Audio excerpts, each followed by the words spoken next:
जय बिहार जय भारत।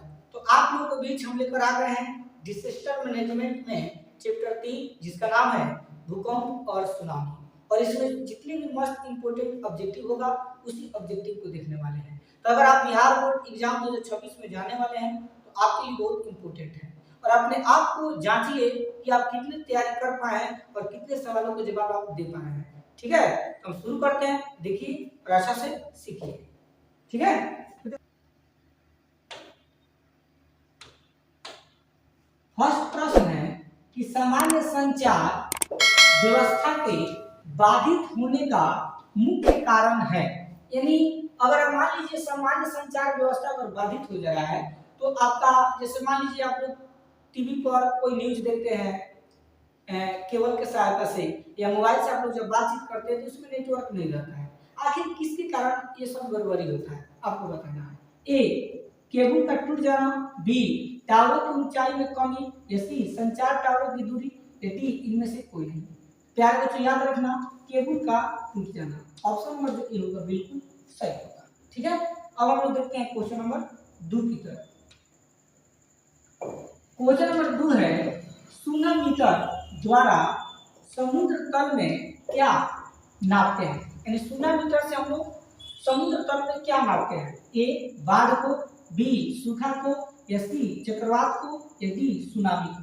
प्यारे बच्चों याद रखिएगा, सुनामीटर से किसको नापा जाता है तो सुनामी को नापा जाता है। ऑप्शन नंबर बी बिल्कुल सही होगा। ठीक है, और जो भी आप लोग आंसर आप लोगों को पता है कमेंट में जरूर बताइएगा कि सर इसका आंसर क्या होगा। ठीक है, इससे आप लोग अभी से स्टडी क्या होगा जो मजबूत होगा। ठीक है, चलिए देखते हैं 3 नंबर की तरफ। क्वेश्चन नंबर 3 है पृथ्वी के सतह पर पहुंचने वाली सबसे पहली तरंग को किस नाम से जाना जाता है। ठीक है, यानी पृथ्वी की सतह पर पहुंचने वाली सबसे पहली तरंग को आप किस नाम से जानते हैं। ए, पी तरंग। बी, एस तरंग। सी, एल तरंग। या डी, टी तरंग। प्यारे बच्चे याद रखना, हम लोग टी तरंग के नाम से जानते हैं। ऑप्शन नंबर ए सही होगा। ठीक है, चलिए अब हम लोग देखते हैं 4 नंबर।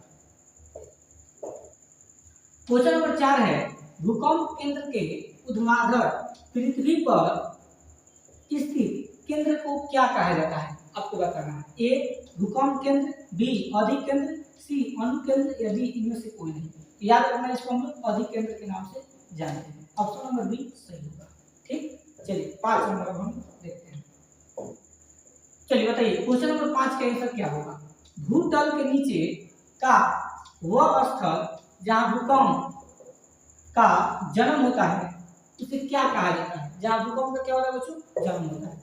भूकंप केंद्र, अधिक केंद्र, अणु केंद्र, यही में से कोई नहीं। जैसे मान लीजिए यह कोई स्थल है और यहाँ पर प्यारे बच्चों आ गया आपका भूकंप, मान लीजिए इस जगह पर, तो जो जगह पर भूकंप आता है ना इसको हम लोग केंद्र बोलते हैं। क्या बोलते हैं, केंद्र। इसलिए इसका नाम पड़ेगा भूकंप केंद्र। ठीक है, यानी ऑप्शन नंबर जो होगा बिल्कुल सही होगा। ठीक है, भूकंप केंद्र होगा। चलिए 6ठा नंबर हम देखते हैं। 6 नंबर का जवाब दीजिएगा, इनमें से कौन सा भूकंपीय तरंग नहीं है। ए, पी, बी, एल, सी, एस या डी, ओ। तो याद रखिएगा ओ जो है कोई तरंग नहीं है। ऑप्शन नंबर डी बिल्कुल सही होगा। ठीक है, चलिए 7 नंबर की तरफ हम देखते हैं। चलिए 7 नंबर का जवाब दीजिएगा, भारत को कितने भूकंपीय क्षेत्र में बांटा गया है। ए, 4, बी, 3, सी, 5 या डी, 7। तो प्यारे बच्चों याद रखना 5। ऑप्शन नंबर सी जो होगा बिल्कुल सही होगा। चलिए क्वेश्चन नंबर 8 की तरफ। क्वेश्चन नंबर 8 है सुनामी किस स्थान पर आता है आपको बताना है। जो सुनामी होता है वो किस स्थान पर आता है, स्थल पर, समुद्र पर कि आसमान में कि कोई नहीं। तो याद रखिएगा सुनामी कहाँ आता है प्यारे बच्चों, तो समुद्र में आता है। ठीक है, ऑप्शन नंबर जो बी होगा बिल्कुल सही होगा। चलिए 9 नंबर हम देखते हैं। चलिए अगर आप लोग जानते होंगे तो 9 नंबर का आंसर बताइए क्या होगा। प्रश्न है दिसंबर 2004 को विश्व के किस हिस्से में भयंकर सुनामी आया था। ए, पश्चिमी एशिया। बी, प्रशांत महासागर। सी, अटलांटिक महासागर। या डी, बंगाल की खाड़ी। याद रखना प्यारे बच्चों, बंगाल की खाड़ी में आया था। ऑप्शन नंबर डी जो होगा बिल्कुल सही होगा। चलिए 10 नंबर हम लोग देखते हैं। क्वेश्चन नंबर 10 है सबसे खतरनाक तरंग कौन है। इन चारों से बताने की सबसे खतरनाक तरंग कौन सा है। PSL या P, यहाँ पर P गलती से टाइपिंग हो गया, इसमें होगा इनमें कोई नहीं, इनमें से कोई नहीं, इनमें से कोई नहीं। ठीक है, तो सबसे खतरनाक क्रम क्या होता है? एल होता है। ऑप्शन नंबर सी जो होगा बिल्कुल सही होगा। ठीक, तो अभी तक हम लोग कितने प्रश्नों को देख चुके? 10 प्रश्नों को देख चुके हैं। आप लोग सभी लड़का लड़की से अनुरोध है कि कमेंट करके जरूर बताइए कि आप लोग 10 ऑब्जेक्टिव में कितना सही है, और ये भी आप लोग कमेंट करके बताइए कि आप कहाँ से रहने वाले हैं, यानी कहाँ से मेरा वीडियो को देख रहे हैं। ठीक है, चलिए अब हम लोग देखते हैं 11 नंबर। देखिए क्वेश्चन नंबर 11 है, बस्ती या मकान में आग लगने की स्थिति में क्या करना चाहिए? मान लीजिए जिस इलाका में आप रहते हैं उस इलाका में या घर में अगर आग लग जा रहा है तो उस स्थिति में आपको क्या करना चाहिए? ए, दरवाजे खिड़कियां लगाना चाहिए, बी, आग बुझने तक इंतजार करना चाहिए, सी, अग्निशामक को बुलाना चाहिए, या डी, इनमें से कोई नहीं। तो प्यारे बच्चों याद रखना, अग्निशामक को बुलाना चाहिए। ऑप्शन नंबर सी जो होगा बिल्कुल सही होगा। ठीक है, चलिए 12 नंबर की तरफ हम लोग देखते हैं। क्वेश्चन नंबर 12 है, बाढ़ के समय निम्नलिखित में से किस स्थान पर जाना चाहिए? मान लीजिए आप जहां है, अगर वहां पर मान लीजिए बाढ़ आ गया तो आपको कहां जाना चाहिए जिससे आप सुरक्षित पा सकते हैं? ए, गांव के बाहर, बी, ऊंची भूमि वाले स्थान पर, सी, जहां है उसी स्थान पर, या डी, खेतों में। तो प्यारे बच्चों जब भी बाढ़ की स्थिति जहां पर आता है तो सीधा आपको ऊंची भूमि वाले स्थान पर चढ़ना चाहिए, इससे आप बच सकते हैं। ठीक है, चलिए 13 नंबर की तरफ हम लोग देखते हैं। क्वेश्चन नंबर 13 है, मलबे के नीचे दबे हुए लोगों को पता लगाने के लिए किस यंत्र की मदद ली जाती है? मान लीजिए अगर भूकंप आ गया है तो बहुत सारे व्यक्ति, भूकंप में क्या होता है, घर जब धंसता है या घर ढहता है तो उसमें बहुत सारे व्यक्ति दब जाते हैं। तो दबने की वजह से किसी व्यक्ति को पता नहीं लगता है कि कोई व्यक्ति कहाँ है, तो किस यंत्र की सहायता से पता लगाया जाता है आपको बताना है। ए, क्या दूरबीन से, या बी, इंफ्रारेड कैमरा, सी, हेलीकॉप्टर, या डी, टेलीस्कोप। याद रखना बच्चों, इंफ्रारेड कैमरा से पता लगाया जाता है। ऑप्शन नंबर बी सही होगा। ठीक, चलिए 14 नंबर हम लोग देखते हैं।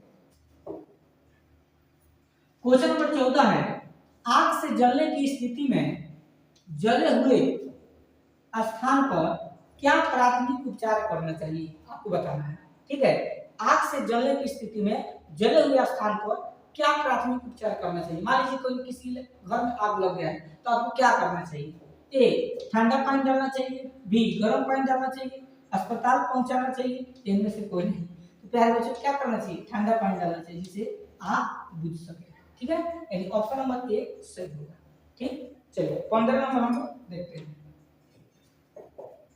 क्वेश्चन नंबर 15 है, संचार का सबसे लोकप्रिय साधन है। इन संचार का सबसे लोकप्रिय साधन बताना है। ए, सार्वजनिक टेलीफोन, बी, मोबाइल, सी, वॉकी टॉकी, या डी, रेडियो। तो देखो बच्चा यही तो बहुत ज्यादा गलती करता है। अगर आपसे नॉर्मल पूछा है कि संचार का सबसे लोकप्रिय साधन क्या है तो याद रखना रेडियो होगा। ठीक है, क्या होगा बच्चों? रेडियो। ठीक है, इसी पर आधारित एक और सवाल है, आगे चलकर आपको मिलेगा देखने को। ठीक, चलिए अब हम लोग देखते हैं 16 नंबर। क्वेश्चन नंबर 16 है, वैकल्पिक संचार साधन इनमें से कौन नहीं है? ए, रेडियो संचार, बी, हेम रेडियो, उपग्रह संचार, या अंतरिक्ष। तो प्यारे बच्चों याद रखना अंतरिक्ष हो जाएगा। ऑप्शन नंबर डी सही है। ठीक, चलिए 17 नंबर हम लोग देखते हैं। 17 नंबर क्या बोल रहा है कि इनमें से कौन सा प्राकृतिक आपदा नहीं है? इन चारों ऑप्शन बताना है कौन ऐसा आपदा है जो मनुष्य के द्वारा होता है, भगवान के द्वारा नहीं होता है। ए, बाढ़, बी, सूखा, सी, भूकंप, या डी, आतंकवाद। प्यारे बच्चों याद रखना हमेशा ऑप्शन नंबर डी करेक्ट होगा, आतंकवाद। ठीक है, चलिए अब हम लोग देखते हैं 18 नंबर।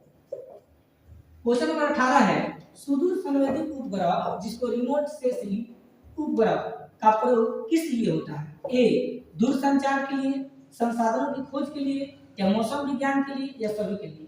तो प्यारे बच्चों याद रखना दूरसंचार के लिए भी प्रयोग होता है, संसाधनों की खोज के लिए भी होता है, मौसम विज्ञान के लिए, यानी इनमें से सभी। ऑप्शन नंबर डी सही होगा। ठीक है, चलिए 19 नंबर हम लोग देखते हैं। क्वेश्चन नंबर 19 है, भारत में कितने प्रतिशत भूमि भूकंप प्रभावित है?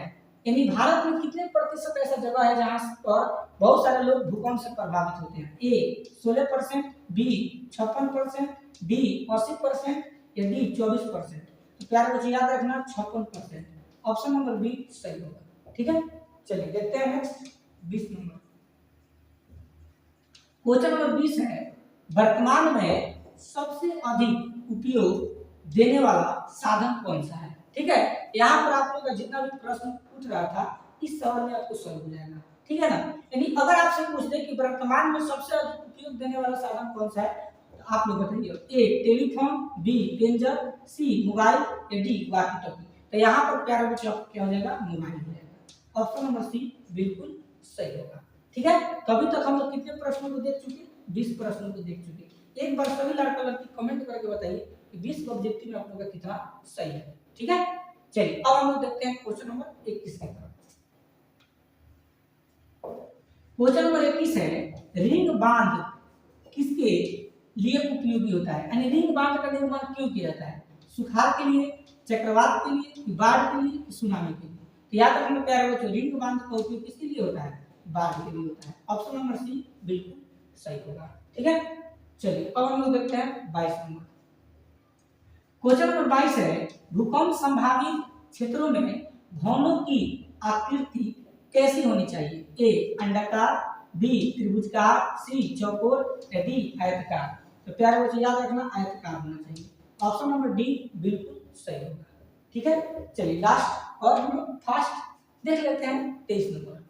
23 नंबर है, सुनामी प्रभावित क्षेत्र में मकानों का निर्माण कहाँ करना चाहिए? ए समुद्र तट के निकट, बी समुद्र तट से दूर ऊंचाई पर, या सी समुद्र तट से दूर, या डी इनमें से कोई नहीं। तो याद रखना प्यारे बच्चों, समुद्र तट से दूर ऊंचाई पर मकान का निर्माण करना चाहिए। क्योंकि जब आपको पता है कि सामने सुनामी आता है, वहां पर समुद्र का लहर है, तो उसके पास बनाने की क्या जरूरत है? उसे बहुत दूर ऊंचाई पर बनाइए, जिससे आपको सुनामी जब आ जाए तो आपको क्षति न हो। ठीक है, तो इस चैप्टर में आप लोग का मस्त वीवीआई 23 ऑब्जेक्टिव था, जो हम लोग 23 ऑब्जेक्टिव को देख लिए। उम्मीद है कि आप लोग बहुत अच्छा समझ में आया होगा। अगर अभी भी चैनल को सब्सक्राइब नहीं किए हैं तो प्लीज आपसे हाथ जोड़कर विनती है कि कम से कम चैनल को सब्सक्राइब कीजिए और अपने अपने दोस्तों के पास वीडियो को शेयर कीजिए। ठीक है, और वीडियो अच्छा लगा हो तो लाइक का बटन दबाइए, कमेंट में बताइए वीडियो कैसा है। मिलते हैं नेक्स्ट टॉपिक के साथ, तब तक के लिए धन्यवाद।